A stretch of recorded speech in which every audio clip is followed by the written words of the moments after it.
Good morning, everybody. How you doing? How you doing? We're a little early on my channel. I'm a night owl usually, but we got to have a morning show once in a while with some coffee. And oh, look, Rod Bradford is here. Rob, how you doing, my friend? Welcome to the I show. don't drink coffee. There you go. 5-hour energy. I have a story about one of those. When I used to work at a grocery store, got like 2 hours of sleep from studying. I chugged like 3 of those. Thought I was going to have to go to the hospital. And that's not good. For me, it's like a brandy. For me, it's like a brandy. It's a sipping drink. So yeah. 15 hours. That's what you needed, Robbie. You needed 15 hours of energy. You know, I didn't do the math in my head. I just thought, let me just down 3 of these things, man. And no, that was terrible. I thought I was gonna have a heart attack. It was a scary day. So, but we have a good show for today. A lot to talk about. Well, not a whole lot going on this offseason, but we did have a couple of signings last night. James Paxton, Aroldis Chapman. My goodness, going to the Pirates. What is up with that? But it's been a slow offseason. We're going to kind of dive into that with Rob. We're going to talk our Red Sox as well. I mean, my goodness, I have to talk about my Red Sox here on my channel. But Rob, before we actually really get into everything, tell us about your podcast, the Baseball Isn't Boring podcast. How did that all come together? Just give us an idea about it. What's going on there? Yeah, first of all, it's awesome being here with you guys. I appreciate everything that you do. You guys do such an awesome job. Yeah, I mean, the story of Baseball Isn't Boring is a little bit stranger than I think that just like, hey, we have a good name for a podcast and let's do it. In January 2022, Joe Kelly, who I'd covered a way back, and kept in touch with, we always said, hey, it'd be cool to do a book on just baseball being not boring, really. And at that time, there was the lockout. And so we're like, well, here's the idea for the book, that we'll talk to Joe's famous friends about their love of baseball. We'll talk to Joe about like his view of baseball. And when we started it with the publishing world, it's like, what do you mean? Joe Kelly's not on social media? How dare he? How can he not be on social media? All right, well, let's start let's reverse engineer it. So we started Baseball Isn't Boring at BB Isn't Boring. We had T-shirts made up. Baseball Isn't Boring. Joe wrote an op-ed right before the lockout ended for the LA Times, basically saying that baseball isn't boring. And so we had all these baseball isn't boring things, and there was really no reason other than we were trying to get a book deal. And then so we get the book deal, but then we still like, oh, well, people like this. The Red Sox wore their baseballs and boring T-shirts all over spring training. I think Kike Hernandez wore it every single day. Yep. We saw that there was a lot of meat on the bone, but again, there was no really rhyme or reason to it. I would have people pose with T-shirts throughout the year, and they liked the message and they liked the whole thing. And so I think ultimately we knew that there was probably going to be a podcast down the road. So when that season ended, I said to Odyssey, I had been working at WEI since 2008 and overseeing the website and covering the Red Sox. I said, listen, I'll cover the Red Sox. That's cool. I'll do whatever you need, radio, written, whatever. But let me just, other than that, let me just focus. Let me give you a daily national podcast. And we already have all of this built in. Baseball Isn't Boring. And we started it sort of like the Joe being the godfather of it, comes on once in a while. But we've been doing it daily, and I don't really have a co-host. And as your producer, Evan, who also produces it for us, knows, every day we usually have a guest on, and which is a daunting thing, right? I mean, it's hard. It's hard to have. I don't think anyone cares that want to hear me talk. I mean, I always try to have a guest on, and because of the message, because of what we've done, and then because of free T-shirts, which most importantly, by the way, they'll make your triceps look better than ever. That's why I ordered one. I'm looking to do anything I can over here, Rob. Oh, listen, I'll give them to you. Don't order anymore. I'll give them to you. And by the way, next level, we have Japanese Baseball Isn't Boring. And of course, Dodger colors, which will be sent to the Dodgers for obvious reasons. So we're excited about that. So anyway, we started the podcast in basically about November and beginning of November last year, 2023. So we've been going over a year now, and you guys know, podcasts are fun. Podcasts are great, but it's a lot of work. It's, the pod. And I don't know if you guys agree, but to me, like, the podcast is the easy part, right? Yeah. This is the easy part. Mm-hmm. Everything else is the hard part. And but yeah, so it's a long-winded way of the baseballs and boring story. Yeah, no, it's been really fun to listen to. I really loved the Craig Breslow interview the other day. That's I really want to see more of that in baseball, where you just have these guys come on. Like Heim, I feel like was really good. Yeah, about can that. I tell you that? So that's a good one. I'm glad you brought that one up, because we did Heim. I did a podcast with Heim Bloom. It was toward the end of the 2022 season, and I don't think he had done a podcast before. So we sat in the broadcast booth in an hour. I think it went an hour. And he finished, and he understood. He's like, I really like that. I really like that. And then he ended up doing other podcasts. I did podcasts with him, and he really understood that it was the best way to get, not to get his message out in sort of a propaganda way, but to articulate himself, to have a conversation. Okay, why didn't you sign Mookie Betts? What, this is a reason? Oh, well, let me ask. I have a problem with that. Okay, let me explain it. So the back and forth of a podcast, I think for executives, is more valuable than a lot of the even know. And with the Breslow one, I've had Breslow on a bunch of podcasts in years past as a player and everything else. But this is different. He's gone into hiding a little bit. His time is he's drinking from a fire hose since he had been hired. And so finally we get this podcast, but it was really, I look forward to doing more with him, because this was a half hour, and I never want to put time limits on things if I have to. And because I said at the end of the podcast, it felt like Will Ferrell in Old School, where you just sort of black out at the end of the debate. You're just, you guys know, like, you have to, especially with that, you have to get to certain questions, because if you don't ask those questions, people are going to crap all over you. Whereas I want to talk about something nonsensical and then get to those questions. So anyway, yeah, I love doing the podcast. That was an example of it. Yeah, no, it's been a pleasure to listen to. And I'm, as a Red Sox fan, looking very forward to seeing more of Craig Breslow in there. I like hearing their minds about things, because us as fans, we look at things a little differently than, say, people in the front office. So it's almost like a breath of fresh air in a way, kind of just hearing their thoughts. But let's get into the show here. Obviously, your podcast is called Baseball Isn't Boring, but this offseason has, in my opinion, it's been a little boring.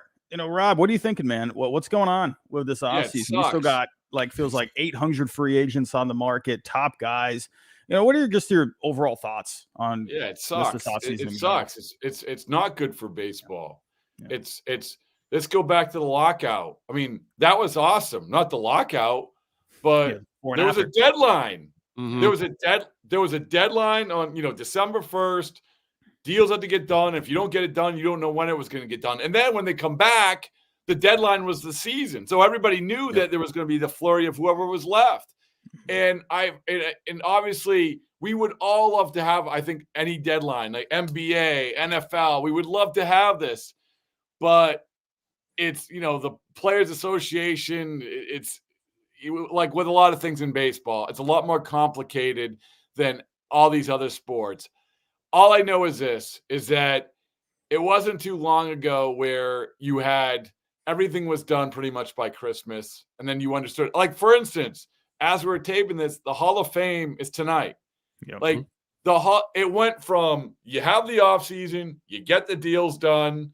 And then what dominates the baseball conversation for the first few weeks of January is Hall of Fame stuff. And really, I feel like the Hall of Fame conversations have been slighted because we've been distracted by this other stuff, by waiting and waiting and waiting and waiting. And yeah, so to come back to it, it kind of sucks because as much as people say, well, it extends the conversation throughout the offseason, well, sort of. It kind of also makes you just exhausted about waiting. I don't know if you guys feel that way, but Fatigue. I'm exhausted about waiting. What do you think? I have an idea, because we do have deadlines, right? We have deadlines for arbitration. We have deadlines for 40-man rosters. We have all the, like, what if we placed a January 10th deadline to have your 40-man set for opening day? And anybody you added after that, they cannot be on your roster on opening day. I mean, something that, because I don't think you can make it financial. You can't give anybody luxury tax breaks for deals done before a certain date, because then everybody starts to manipulate the system. But if you had a deadline to when you had, and again, you'd have to figure out the semantics, but some kind of deadline that said, if you want your opening day roster, if you want to have a player on this all free agent players, all available players need to be on a 40-man roster by January 10th. Otherwise, they cannot be on your opening day roster. I don't know. I mean, I'm grasping at straws. Because you're right. When we came out of that lockout, when we led up to the lockout, it was a flurry, and then when we came back, it was a flurry, and something to create that sort of the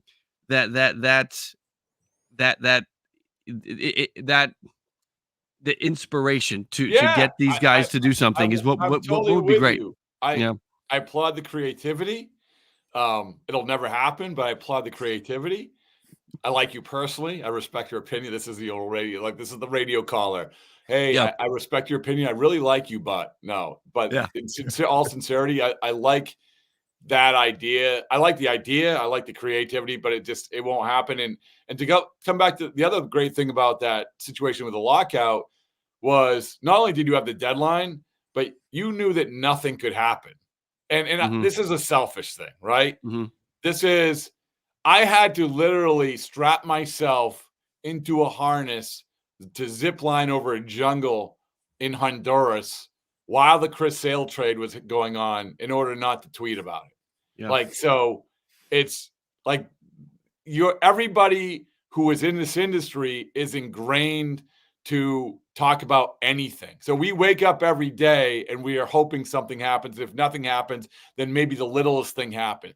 And so it's, to come back to it, it's exhausting. So we didn't, during the lockout, we knew nothing was going to happen. It was awesome. It was great.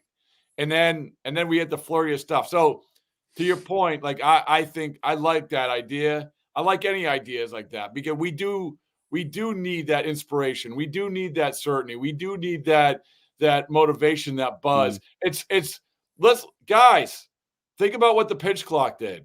What did it do? It added. And I think that I was on the radio one day, and I think it was on Carl Ravitch, and we talking about, this is a few years ago, about baseball. The word he said was so perfect: urgency. We need more urgency. And that's exactly what the pitch clock did, right? It gave more urgency to the game. Not saying we have to carve out this many minutes, but it had the more urgency is good. Puts everybody on the corner of their seat.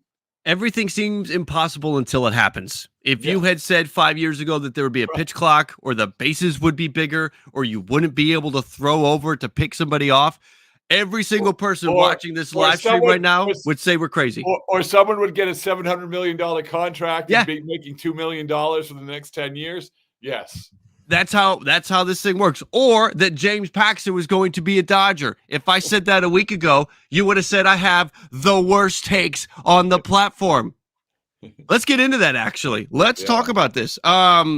We did have 2 deals yesterday. We have James Paxton going to the Dodgers. We have Aroldis Chapman going to the Pittsburgh Pirates. Great deal for the Pirates, because now who will be one of the most coveted arms at the trade deadline? It'll be Aroldis Chapman. So great deal for Pittsburgh there. And for the Dodgers, this James Paxton situation is fascinating to me, because there have been so many rumors about Luzardo.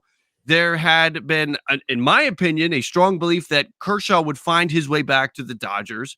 Now that's maybe a little clouded. There's a little uncertainty there with the situation, how this rotation is coming into shape. Your thoughts, your reaction to seeing Paxton end up with the Dodgers and Chapman to Pittsburgh? Yeah, I'll start with Chapman. Chapman, it's a great move by the Pirates because, as you said, it's okay. Just know the name Cole Reagans, right? Mm-hmm. The guy that the Royals got for Chapman from the Rangers. Guy's going to be a stud. Already is kind of a stud, like for them, starting pitcher. So that not why the Pirates. If the Pirates make a run, like for a while, it looks like they actually weren't going to be sellers, but then they fell off a cliff a little bit. Hey, if they make a run, great. But anytime you get a 1-year contract on a guy like that, it's awesome. It's great in so many ways. So good job by them and convincing him to go there too. Because a lot of guys that have been that veteran of guy, they'll be like, I want some certainty they're going to win. Well, okay. There's no certainty in Pittsburgh. But with Paxton, when I'm a James Paxton guy. I think he's a great guy. He's a good guy in the clubhouse. And I can go through, having watched his year last year, I can go through that and say, all right, I see how this evolves into a better pitcher for whatever team he lands with. Because it was obviously he's coming off all the injury problems before. This is the first time he's going to pitch a regular season in a long, long time. It wasn't his arm that gave out. It was his legs that gave out, starting, by the way, his first outing in spring training. And then you had the knee later on. So if he's able to take care of that better and understand that better, and yeah, he looks a little bit older than he is. I think he's 34. But if he's able to take care of that, and you don't have the pressure, obviously Dodgers, they have enough talent, they can take the pressure off of him. I like that signing a lot for him. And I know the Red Sox had interest in him, but I just, about an hour or so ago, just texting someone, and it was, they're clear with the priority for Paxton. Now, I didn't definitively get, hey, Paxton was offered more money from the Red Sox or other teams, which I wouldn't doubt it because, again, this was a 1-year deal. What was it, 10 million? 12. Something like that? 1 year, 10 million? Yeah, 12 million. 12 million, yeah. So, I kind of thought he would end up with a 2-year deal, but he wanted to stay on the West Coast. That's what he wanted to do. And a lot of people say, oh, well, they said, no, like a guy like James Paxton, I believe that. Remember, like he turned down the opportunity to make a lot more money last year by staying with the Red Sox. I think he only made like $4 million last year. So understand, like when you hear something like that for a guy like James Paxton, that's the reality of it. Yeah, and I'll jump into that. For James, yeah, I think, yes, it made a lot of sense for the Red Sox to bring him back, especially if it's a 1-year deal. It fits that time frame of what they're looking for. Doesn't seem like they really want to go a whole lot of years for guys. So yeah, it made a lot of sense to bring him back. And to me, when a guy hasn't really pitched in a couple of years, right, all these injuries, it takes time for them to ramp up, and I feel like we've been hearing that more over the last couple of years when these guys don't have normal off seasons, normal spring trainings. It never seems to be a good recipe when you're starting in the season. So I think with Paxton, I think he is going to have a good year next year. If everything stays together, if he's good to go, I think it'll be a good pickup for the Dodgers. And look what they did with former Red Sox legend Ryan Brazier. But I'm glad you brought that up. It's another part of this equation which we can't discount, which is, now you have these teams where players are prioritizing because they say, I saw what you did with this guy, and you're going to find the best version. And believe me, going through it, the Dodgers know this. The Dodgers have a great sales pitch. I'll go back to after 2018 when Joe Kelly was in the market. And I remember him telling me, he said, the stuff that the Dodgers were telling him, that Andrew Friedman was telling him, was unlike any other thing. That they really lay out the plan. And I know other teams do it as well. But when you can lay out your plan and then have something like you said, the Brazier scenario as a backup to it, as saying this happened. Tampa Bay can do the same thing, obviously, but they don't have the money to match these things. But when you have that, like that goes a long way with a guy like Paxton too. Has Joe ever brought up any like specifics of what the Dodgers have really brought to the table when it comes to laying out a plan for a free agent? Like is there anything specific or any specifics? It's like in that case, it was, we saw what you did at the end of the 2018 season. So you remember, like Joe was almost not on the postseason roster. Yeah. In fact, like Cora was talking about that this year, about how he actually had to like stump for him because he threw hard and they wanted velocity in the bullpen, but he didn't end up well. And they started prioritizing his curveball a lot more. So the Dodgers, when they met with him, said, we saw what you did and we think you can lean into that even more. And the Dodgers, it's no secret, the Dodgers way of thinking a lot is, we are going to take your best pitch and we are going to have you throw it more. That's it. Yeah. Like, let's not fiddle around with 4 pitches. This is your best pitch. You're throwing it 40% of the time. We want you to throw it 50% of the time, 60% of the time. Yeah, and that's what Andrew Bailey is looking to do now. That seems to be... It's the same idea. It's the same idea. And Tampa, it's the same thing. Tampa is, obviously, they have, look at Robert Stevenson. Oh, my goodness, like, good for him. He went from Pittsburgh getting traded with for nothing with a 5 ERA and all of a sudden now getting a 3-year, $30 million contract. But you have him, Diekman, turn himself around. And the whole thing with them is pick your pitch. And I remember Cash saying this to me last season, said, watch where our catcher's set up. He said, with the exception of a few guys, watch where our catcher's set up. Right down the middle. First pitch, right down the middle. Best pitch, down the middle. That's it. And it's very simple, but you said it. The Giants did it. The Dodgers do it. The Rays are doing it. This has become more and more of a thing. Take your best pitch, prioritize it, make it the best that you can.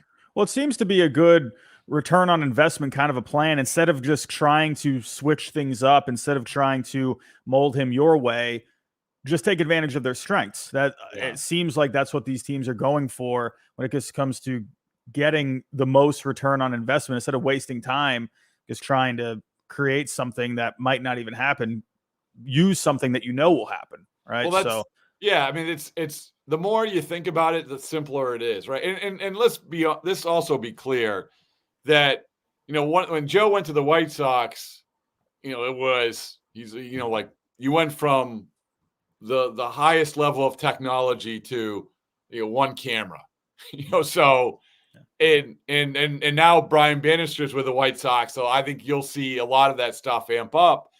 But it's really simple. I mean, it's just, why are you fooling around with stuff that, like, if you have a pitch, if you have a one of the best pitches in baseball, why are you throwing one of the worst pitches in baseball? That's what it comes down to. Yeah, and I think just the game is growing, right? People, I think for a long time, like, oh, curveball, that's an amazing curveball you have, but let's throw that with 2 strikes. Where you're seeing a lot of guys now, they're mixing in, throwing it for strike 1 or throwing it in different counts. So it's the game is rapidly changing. Do you notice that just among Major League Baseball, just all over the place? And have players talked about that with you? Yeah, and just look at the stuff, and we see on social media in the off season. Oh, this guy is look at this guy's sweeper. This is one of our favorite things about what pitches that so and so is developing. And we had Dylan Cease on, and he said, I've been working with, I think it was, I forget what it was. Oh, it was a split finger, a Gosman split finger. That's what he was working on, and it's like, I've been fiddling with it. All right, well, everyone gets excited about that. So it's something we can talk about for spring training for 4 weeks. But the biggest change now is that you have all this technology to, when they do a new pitch, now it's, wow, look at the measurables for that. That's the favorite word. Look at the measurables for that. Where I just talked to, we just had this interview, the farm director for the Red Sox, Brian Abraham, who used to be the bullpen catcher for the Red Sox. And I said, what was it like to catch Koji Urahara? And he's like, yeah, we would see his fastball and we were like, why are hitters so late swinging at it?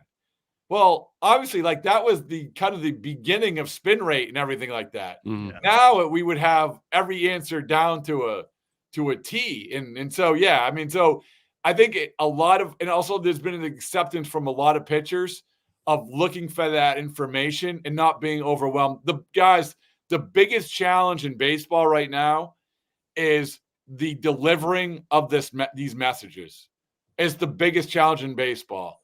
And teams that's the hard part. They have the information, but they have to humanize it so that these players who aren't going to MIT understand it. That is one of the biggest challenges in baseball. Yeah.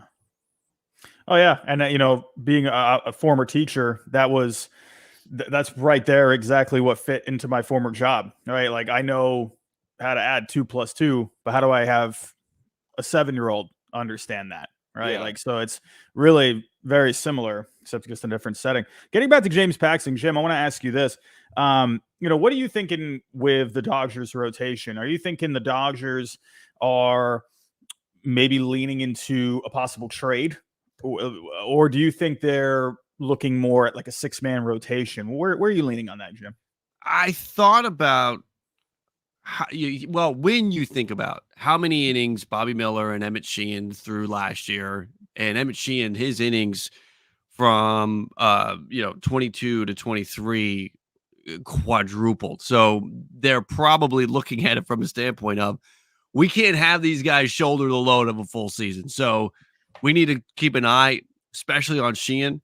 So it appears, if you ask me, that Sheehan now is going to maybe be on an innings count, maybe put him in the bullpen. Maybe I don't know how they're going to work it out, because with Paxton, it's Miller, Paxton, right? Glasnow, Yamamoto, and Buehler. So this rotation is coming together. And on top of that, you have Dustin May working his way back. You've got 5 prospects in the Dodgers top 10 that are ready to pitch in the major league. So a trade does feel like it could be something that is in the near future. Rob, I'd love to get your take on that too, because you could now take, maybe Dustin May is in a trade package. You could take May, you could take one of your pitching prospects, and you need to include a bat.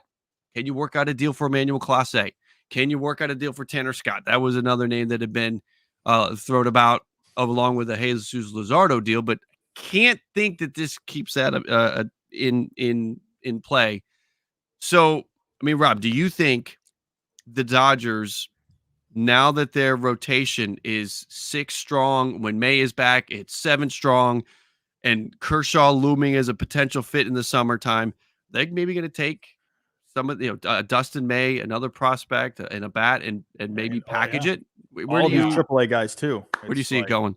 Goodness. Yeah, I mean, I think that you're absolutely right. I think that the last piece of this whole Dodgers equation is getting another arm in the bullpen. Yeah, a perceived closer. Yeah. Evan Phillips is a really good pitcher, friend of the program. I love talking to him. But if you go this all in, as the Dodgers have, you do not want to be caught short certainly at the end of these games. Yep. And so, like you said, they have plenty of assets and resources to get the closer. And by the way, guys, like the whole closer thing, I cringe when people say, "Oh, you don't necessarily need a defined guy in the 9th inning." Oh, I hate that. I hate it. I hate it because it's not true. It's just not true. I mean, when we got Folk, it was like, everything changed. And there's been plenty of examples where, what you need is multiple guys who can pitch the 9th inning. And that means like, that's not, but you need a guy, when I say multiple guys that can pitch the 9th inning, I mean guys that can handle the 9th inning. Like, no, you can that can absolutely handle the ninth inning. I'm not talking about good relief pitchers who can physically pitch in the ninth inning. No, the ninth inning is different. It just is different. Mm-hmm. And I've seen it so many times. And to have the certainty of that thing, especially now the way that baseball is, where starters are going so short, right? So let's say you have good pitchers. Let's say you have 3 really good relievers. And you're like, okay, well, we're going to pitch them in the 8th, 7th, 8th, and 9th, but they're really good. They haven't closed. But the way that starters are going, they're so short, you need to stretch out your bullpen so far out, you need more good relievers. And by the way, then you need the guy who can pitch in the 9th inning, absolutely pitch in the 9th inning.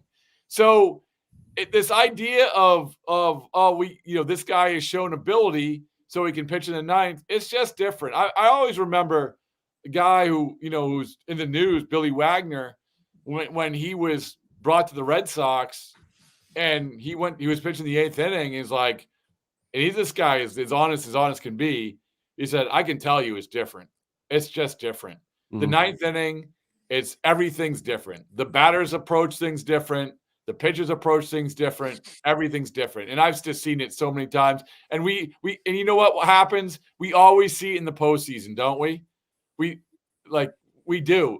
The Rangers were very fortunate to land where they did with the Leclerc and those guys, or really Leclerc. Yeah. But if you don't have that guy, look at what the Phillies had. I always saw it, Kimbrel, playoff Kimbrel, that came back to haunt them. But you better have the right guys at the 9th inning. No, I mean, even just going back, 2003. I mean, if you have a closer on that Red Sox team, they win that whole thing. I think Keith Falk. So excuse my Red Sox bias here, but I think honestly Keith Falk is a very underrated signing for that 04 team. Obviously he was a big part of it. We all know that. I don't think people realize how big of a signing that was to have that guy at the end. And, sure, 2018, Chris Sale is able to come in and lock it down, but I agree with you, man. I agree. But, going back, speaking of past history, if we're looking, just to finish up with the Dodgers here, if we're looking at this Dodgers offseason, let's say they add, someone for the closer spot. Mm-hmm. Rob, where do you compare, out of all your years that you have been in this game, where do you rank this Dodgers offseason compared to all these other big off seasons that teams had, like the 04 Yankees, bringing in A-Rod, Sheffield, the 09 Yankees with Teixeira, Sabathia, the Rangers a couple of years ago. Where do you rank this Dodgers offseason among all time? Well, it's a good question. How about last year, or 2023 Padres, right? Yeah. This was another one. That was it was the same feeling. What aren't the Padres going to do? Nothing. If someone's available, the Padres are going to get them. That's how it felt. Same thing with the Dodgers now. Yeah. I mean, I would rank this. I think it's just, you can't ignore the Ohtani and Yamamoto thing. And I know that they've gotten other players, Teoscar Hernandez and Paxton. We'll get other players as well. My apologies. I'm contractually obligated to say also Joe Kelly, the Joe Kelly deal. 1 year, that's the best one. There you go. I mean, it was the high level negotiations of making sure his wife got a Porsche. I think that the Ohtani and Yam, to get the top 2 guys, and they were the top 2 guys, to get them, that I don't know if we've had anything like that before. And also when the top guy is $700 million, because let's be honest, if you said that a team was going to sign someone for $700 million, you're like, well, they're done. And that's okay with everybody. Yeah. Well, no, they weren't. And so, to answer your question, I mean, I would put it at the top. I've never seen anything like this. Thinking about these other names that are out there, when we go back to the Montgomery, the Snell, the Bellinger, do you see anybody going to spring training? Do you see anything happening soon? It feels like it's all circling around 1 or 2 teams, which is terrible for them as they're trying to build a market and actually get paid. When do you think we see some movement with specifically those three big names? Yeah, I think if we go back a month, we said, "Oh, well, soon." The Yamamoto thing, the Ohtani thing is going to break the dam. The Yamamoto thing is going to break the dam. The Imanaga thing is going to break the dam. So, yeah, and it hasn't. But what's the common theme? They're Boris guys. You have one agent who is really controlling the market here, and so. I think that, when we talk about breaking the dam, like it's going to come down to when Boris starts agreeing to deals. Mm-hmm. So, and he's shown the propensity not to be adverse to waiting. You'll go back to, there's plenty of examples, but the one that jumps to mind is JD Martinez. He signed his 5-year deals with the Red Sox. That was really, I think it might have been a little into spring training. Yeah. But But at the same time, the players want to. There is an element of, and you talk about those big guys. There's been nothing like this where so many other guys aren't signed. Yeah, and there is going to be a tipping point where a lot of guys say, "Listen, agent, I gotta know. I just want to know. I want to get going. I have to get my spring training housing. I have to do this. I have to get all this." And so, to answer your question, what do we have? We have like 3 weeks, pretty much till spring training. Till pitchers and catchers. Yeah, pitchers and catchers. So, so it's not long now. It just can't be. It just can't be.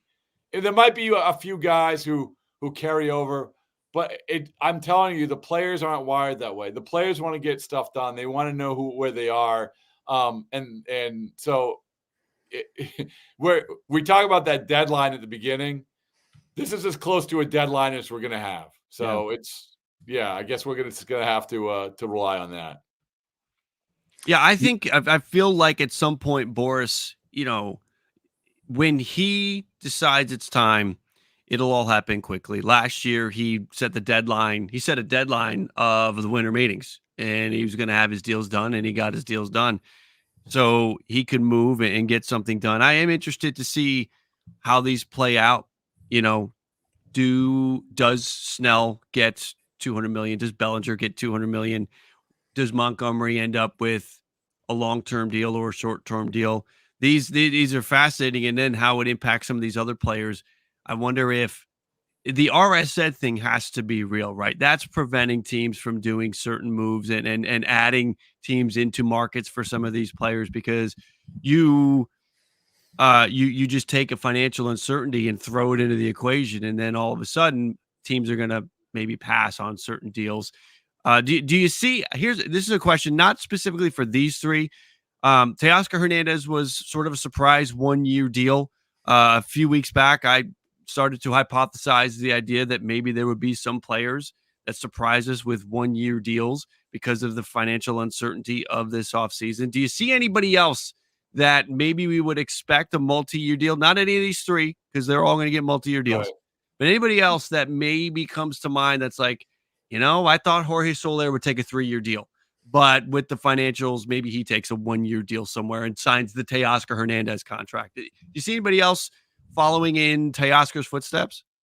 Yeah, I absolutely do. I think that you have to look at it. So are the big name guys like the Montgomerys and the Snells and those guys, are they going to do? No, because you always factor in where the contract lands them.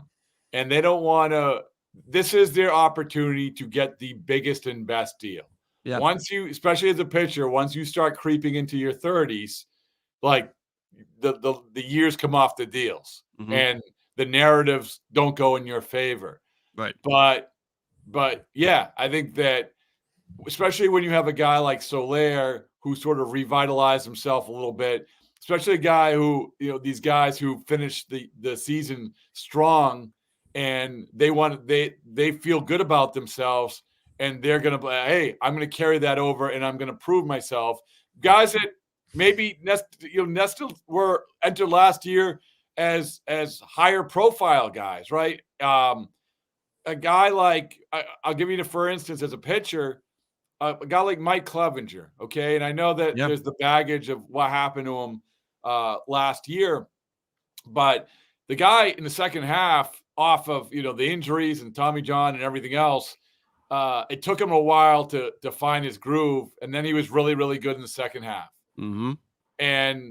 And so that's the type of deal where you convince teams, give me a 3 or 4 year contract off of that? Probably not. But can you convince a team to give you a decent deal on a 1 year deal on what Boris calls a payroll contract? Right. Yeah. I mean, that's the way, and Soler might be one of those guys. And there's probably some other guys like that too. Mm-hmm. With Blake Snell, Jordan Montgomery, now there has been some whispers out there of Blake Snell maybe even being open to a short-term deal, where I think he's going to end up getting something in that 5-6 year range. But we saw with the Yankees, there was that I believe it was a 6 year 150, and if it gets to the point where he's not getting the right amount, do you think there is a chance that maybe he accepts a short deal, kind of like what Bauer did a few years ago, that 3 year 102? Where do you think, because there was also something too where Snell is either looking for the longer deal or even just more AAV. Do you think that could open up the possibility where maybe he does like a 3 year 100 with some kind of an opt-out in it? Yeah. I mean, well, the opt-out's the most important part of that equation, right? And because if you're good and you get the opt-out, then you're good. So as I said, I think that's obviously not their preference. And I forget, how old was Bauer when he signed his deal? 30, I believe. Yeah. So it's a good analogy. But I think that it again, you creep into your 30s, and with Snell too, let's not forget the year he's coming off of. This is like, how do you come off a better year as heading to free agency? And if you can't maximize that, then yeah, maybe you're able to get rid of that qualifying offer, which is another thing that will help them. But still, I'll just say this. I know I'm sort of all over the place because you're making me think, but I'll stay with the whole idea about as you get into your 30s as a pitcher, this is your chance. It's all about where the contract lands, whether it's an opt-out or the end of the deal. But Boris always gets his deals. He just does. I mean, for the big guys. For the big guys, he always gets his deals, and a lot of times they're creative. A lot of times they're formed in ways we never thought it would happen, and this is where the opt-out things happen, right? So, but yeah, put it this way: whatever deal Blake Snell gets, it's not going to be. I don't think it's going to be a 1 year prove it to me deal, no matter how much money that is. Either way, I believe with Boris, no matter what the deal ends up being, it's going to be good for the client at the end of the day. He has a proven track record. And Boris, that's what makes him really good. It's not that he just gets them a lot of money. He gets the deals. Every year he adjusts to the different circumstances, and he gets the best possible deal, whether that's money or the structure of the deal. And that's what makes him the best. Yeah, but and you know what's real quick is that what's also bizarre, I always found it bizarre, is that when you're the agent for the two top guys vying for the same money, right? So, but he's done this before a million times. He'll do it again. Do you think the TV stuff is a big deal when it comes to these free agents? I think for some teams it is. I mean, the Texas situation is sort of weird. So I think you can't ignore, like, we all want all these teams just to spend a crap load of money like they always have.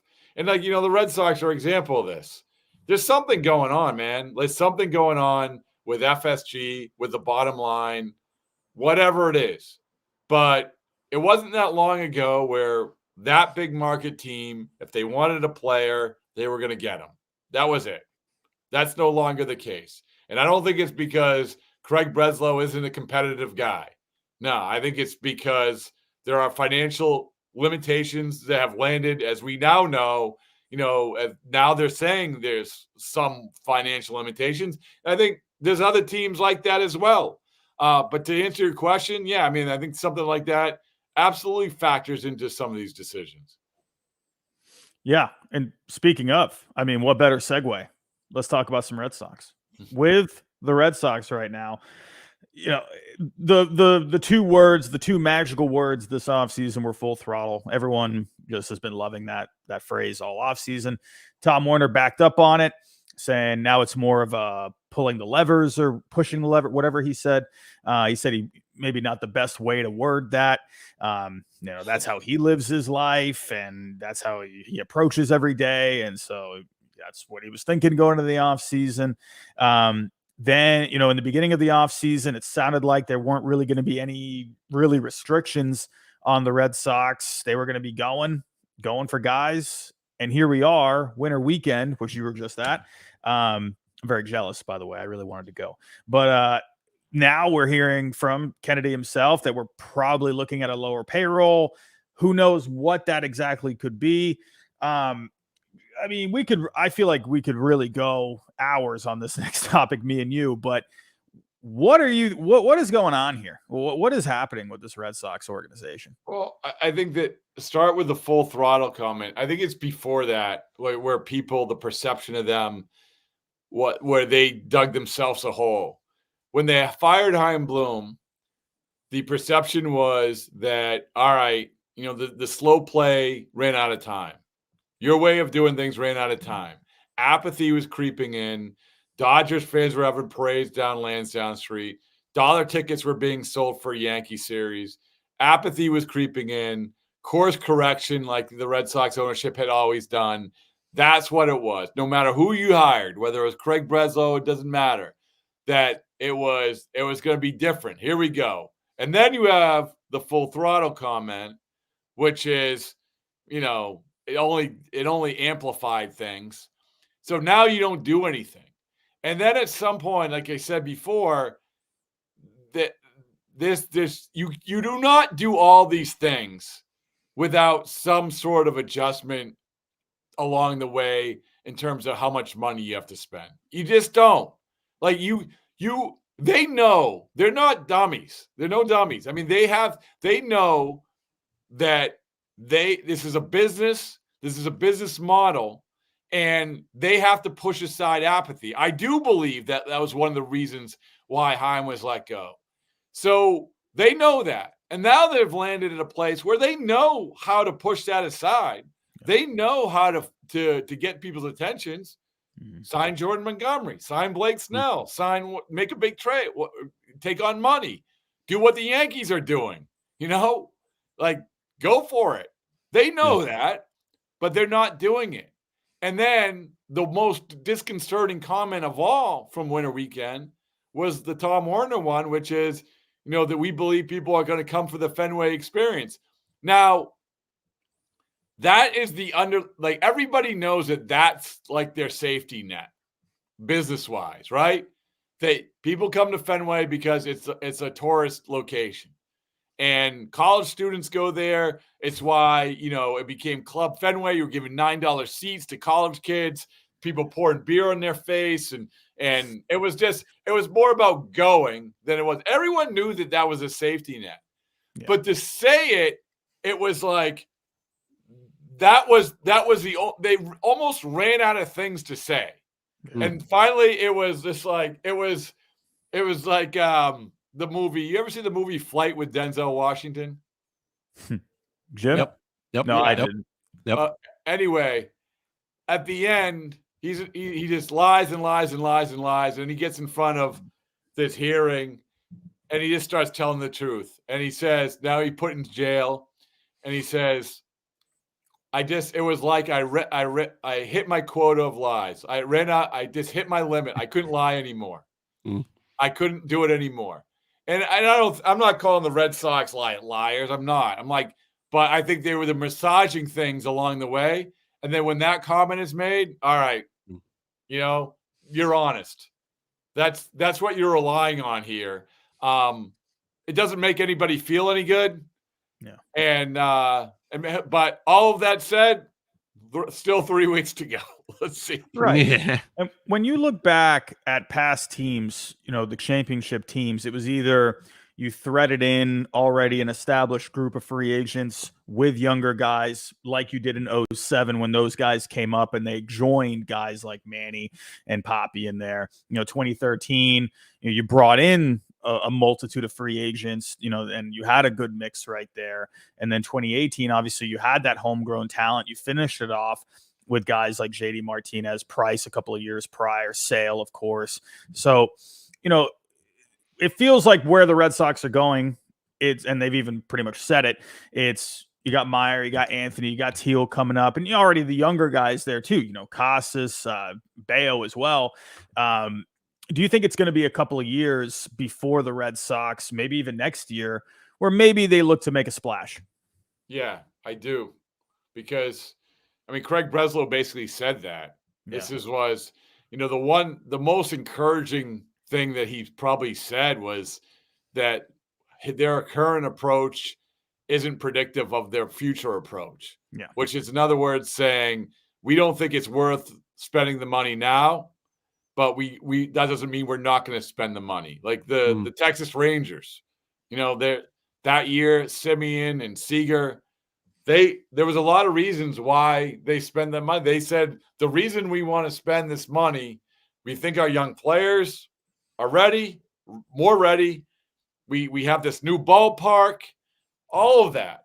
Mm-hmm. So maybe that in their eyes that they just see this is the time to do it. On top, if we are going to say that they can extend themselves financially, well, okay, it's not worth getting that uncomfortable to do it in this year. Not to say that they don't think they have a decent team, but they just don't think this is the year to do it. And, okay, that's not what people want to hear. Yeah. And that's not going to help business, but that's, at least we have a sense of reality. Yeah. And when it comes to, guys like Jordan Montgomery and Blake Snell, I've been personally told that there is a mutual interest between Jordan Montgomery and the Red Sox. It is there, but the Red Sox just aren't willing to budge on the years. Do you think if there was a point where the Rangers, they really just can't put forth a good enough offer because of the TV stuff, and these other teams kind of just aren't really in a position of really wanting to add, a 5 or 6 year deal, do you think there could be a chance that the Red Sox and Montgomery can somehow work things over? Because at the end of the day, the Red Sox, it feels like they could use something else over the next few years to help get them to that spot of these younger guys coming up. What do you think about that? Yeah, I think that nobody wants to hear it. And I've been saying this for the last few weeks, but there's time. This isn't good for podcasts. It's not good for talk radio. It's not good for written word, whatever it is. Not good for social media. But wake me up when pitchers and catchers arrive. That's sort of how I feel. Because I think that especially with Breslow, we don't know. We don't know. We don't know if this is a guy who's playing the market right. We don't know that. We don't know if all of a sudden he's going to get really uncomfortable and trade for somebody. We have no idea. With Heim, we had an idea about enough of a sample size of sort of his modus operandi, but with Breslow, there is a little bit of this wait and see. So to answer your question, I won't never say never. Certainly. And maybe, you know what? Maybe they land at a better deal, because as much as everyone wants to blow everybody out of the water for free agents, if you get the best deal, if you can limit a guy like Jordan Montgomery to 3 years instead of 6, then you win. You win, because Jordan Montgomery is a good pitcher, but I wouldn't want to give him a 6-year deal. Yeah. There's a lot of sense to bring in someone like that where, there is a lack of stability in that rotation. And one more question for you, Rob, and this is something I wonder if it could pick up steam, where, you brought up FSG, Fenway Sports Group, you're talking about the bottom line, and it feels something doesn't feel right behind the scenes. And I'm not saying the Red Sox have to come out and they got to be, dropping Steve Cohen kind of money. I don't think you need to do that. And Tom Warner even said that the other day. We all know that, right? The highest payrolls don't win all the time. But do you feel like there is something maybe cooking behind the scenes where maybe it could even lead, to, who knows, a few years down the road, maybe even a sale of the Red Sox? Yeah, I don't know if they're going to sell the team, but I will say, I don't think that Sam Kennedy makes that comment the other day about the payroll without just getting to the point where this is the reality of our bottom line of where we're at. There's something, I do think that something has, maybe they just say, okay, it's time to do the books. Oh, by the way, we really got to change the way we approach things. Maybe it's just that we got to change the way we approach this for a year and then draw back. What's interesting is so Yamamoto, right? We say that they're not spending money, but to get in the conversation with Yamamoto, you got to be willing to spend a lot of money. Let's say at least $200 million. You got to obviously end up well over $3 billion, but you got to be able to spend well. So you have that money for the right guy. Mm-hmm. So that's the part where you always have to come back to. And they were asked how much or how much did you offer for Yamamoto? He's like, not enough. Well, someone phrased it to me this way, which is it's like going to a club. You go to the club and you get in the door, you pay to get in the door, you pay to get the initial bottle of champagne. That's cool. You've paid to get into the sort of behind the ropes. But do you really want to get in the back room? That's what the cost is. And I'm just talking about the regular club. It doesn't have to be any CD's club. But you have to pay to get to the VIP section. That's what you have to do. Were the Red Sox willing to get into the VIP section? My guess is they weren't. So, yeah. And do you think a lot of that has to do, I brought up, who knows, maybe a sale of the team, or do you think it has to do with the other things going on around Fenway? Looks like they're investing, close to $1 billion to $1.5 billion to improve the Fenway area. There's been talks over the past year of them looking for more partners when it comes to investments. There's been talks about, adding in a basketball team, right? They're trying to expand. Do you feel like it probably simply has more to do with that? And John Henry, ownership as well, looking to keep the portfolio strong? Yeah, it's sort of like the Liverpool conversation, right? I always cringe at that. I think a lot of it comes out of different buckets, but the Fenway thing's interesting because, again, the Fenway experience, that comment, the Fenway experience, this is what we're going to prioritize. This is what we're going to invest in. So I'm not going to say no. Come back to it. There's a reason why they've had this adjustment in the way that they spend. There has to be a reason for it. Yeah. And we can say the bottom line, but at the same time, you just made the point. They're paying a crap load of money to build up around there. So that's a tough one. I think that they have, listen, they have money. They have money. I'll come back to it. They were ready to spend on Yamamoto, but the question that we have to ask ourselves with the Boston Red Sox is that do they just view their current lot in life on the field and say, Jordan Montgomery, Blake Snell, what's left over in the free agent market, the trades, what we have to give up, is just simply not worth it? Yeah. Or is it, well, you know what? Money's tight. We can't do what we really want to do. Are they able to do what they really want to do? That's the question. Yeah. And my answer to always, when you're looking at a whole bunch of different reasons, probably always ends up being somewhere in the middle, right? Probably ends up being maybe a balance of everything, right? So, but Jim, I'll ask you this. Are my Red Sox making the playoffs this year? Not right now. Dang. Rob, what do you think, man? What do you Not think? right now. Do you think they could? Do you think they could compete? What do you think? Compete? Yes. Playoffs, I don't see it. Last week of September in the wild card hunt. You think they're there? I think they can compete. And when we're talking about their approach, and again, this is nobody wants to hear this now. All of this, it means nothing because they can compete. They have it. They still the payroll is $200 million, whatever it is. They can compete. All of this comes down to the trade deadline. All of it. It's Craig Breslow's approach, money, and Mike Hazen told me, before the playoffs, and I love this. He said, I went into this year and I made a vow to myself that if we were close, I was going to go for it at the trade deadline. I was going to do whatever I could to get those players, which is one of the reasons I think Heim isn't here anymore. So how is Craig Breslow, if they are in it at all, which almost every team's in it now, right? This is how it is.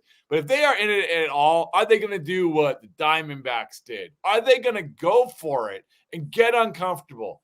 Because if they don't, that's the ultimate sad trombone. It is.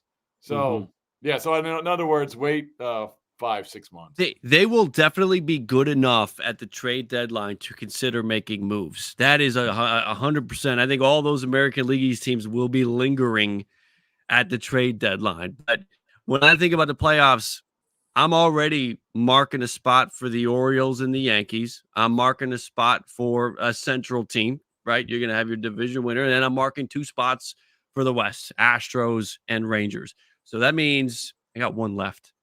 And that 1 is going to be the Rays, the Blue Jays, the Mariners, a upstart Central team that competes at the same level. So there's really 1 spot in my mind that Boston's fighting for.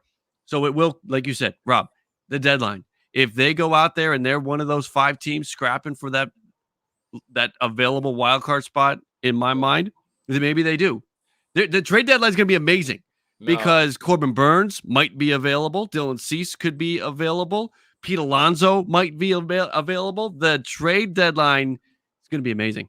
Yeah, and so the wild card of the wild card is the Rays. So every year we talk about this, the Rays are going to be bad. And every year they aren't. But this is the ultimate test, right? And I think really was the reason why they fell short in the playoffs was because Wander Franco is allegedly a scumbag, right? So we have to say allegedly. Yeah. So, but he's not playing. And take aside who Wander Franco is, as a player, that really hurt them. Yeah. Offensively, defensively, it really hurt them. And then you're taking out one of the best pitchers in the American League, Shane McClanahan, and then you're taking out Tyler Glasnow. So every year we say this about the Rays. And by the way, people forget they were saying about the Rays heading into last season, and they got off to that crazy start. So again, like the Rays are the wild card to the wild card. That's the team where we can't figure. And I would love to say the Blue Jays too. I mean, I still think they're one of the most talented teams, right? But they don't. There's something missing there. There is. Yep. All righty. Well, Rob, we want to say thank you so much for coming out here today. Absolute pleasure to get you on the show. Tell the audience what's going on. What are you doing? What do you got cooking up in the near future? Just every day at Baseball or at BB Isn't Boring. Producer Evan, you guys know him, does excellent job on the socials. And yes, he does. Every day we get the podcast coming out. We have so this week we've had on Billy Wagner. He was really good talking about his Hall of Fame, being nervous about that. Had on Charlie Culberson, which I wanted to talk to for a while, just because I don't know if you guys saw, he's becoming a pitcher. I always find that interesting. And he was really, really, really good to talk about how that evolution and also what it means to him to get that opportunity to become a pitcher. We have one of our go-to guys, Rich Hill, talking about his plan for 2024. And then Adam Jones, I think, is coming on for Thursday. Yeah. So it never stops. it's a lot, guys. It's a lot easier when the season starts, and it's a lot easier when teams do stuff, as you guys know. So hopefully teams start doing stuff, and then the season will start. Then we'll be on our way. Indeed. Hope so. Jim, any final thoughts for you before we get out of here today? I love having this conversation, having Rob on. If anybody is out there has not found their way to Baseball Isn't Boring, found their way to the Barreled Up podcast on your podcast provider, subscribe to both if you're looking for good baseball conversation. I think these are two good places you're going to find it. Robbie, why don't you take us out? Yeah, everyone, if you can, we are live here on YouTube. If you can, hit that like button on the way out. If you are listening to this in podcast format, please remember to download. It really does help us out. And if you like our faces enough, give us a 5-star rating. Maybe leave a review as well. But everyone, thank you so much for coming out today. It's been an absolute pleasure, Rob. Thank you again. And everyone, we'll talk to you next time.